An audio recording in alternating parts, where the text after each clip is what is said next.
mga kauni, for today's vlog nga guys, ituturo ko sa inyo guys kung paano mawawala yung ads na lumalabas sa cellphone natin kung meron tayong ibang na-click na virus. So minsan kasi kapag nag-open tayo ng mga application, bigla na lang lumalabas yung mga ads. So ibig sabihin niya may virus na nakapasok sa cellphone natin, at meron akong tutorial na ituturo sa inyo para hindi kayo magastusan muna, kasi importante dito is guys, masundan nyo ng step by step yung ituturo ko sa inyo para ma-off natin yung mga ads at hindi tayo gumastos para maipa-format natin yung cellphone natin. Kasi once na pina-format natin yan, is mawawala nga si ads, kaso mabubura lahat yung nakasave sa cellphone natin.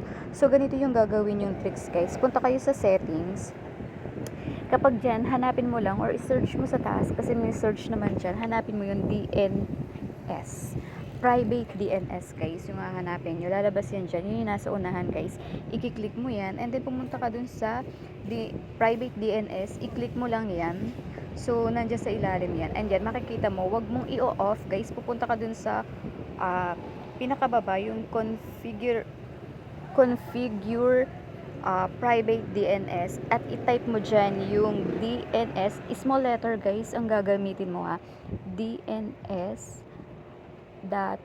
.adguard.com. So yun yung ilalagay natin dito. So walang space guys, ayan, dns.adguard.com. Ayan, ganyan yung format dapat niyan. Tapos okay na yan. So pag walang save, okay na yan. Pero pag may save, i-save nyo guys, kasi different cellphone, different settings yung nangyayari. So pag ganyan na, okay na yan at lumabas na yan, pwede na kayong mag-back. After niyan guys, tingnan nyo kung mayroon pa rin lalabas na ads. So pag may lumabas pa rin, i-shutdown nyo yung cellphone nyo ng kahit mga 2 minutes or 10 seconds.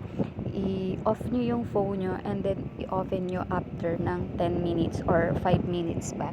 So tingnan nyo, pag in-open nyo ulit yung cellphone nyo is kung may lalabas pa rin ads, at pag wala na, okay na yan guys. So pero kung meron lalabas pa rin at hindi natin nadali siya sa tricks na tinuro ko sa inyo, is guys, kailangan nyo na pumunta sa pagawaan at ipa-format yung cellphone nyo, at mabubura lahat ang files nyo dyan. So yun lang guys, thank you.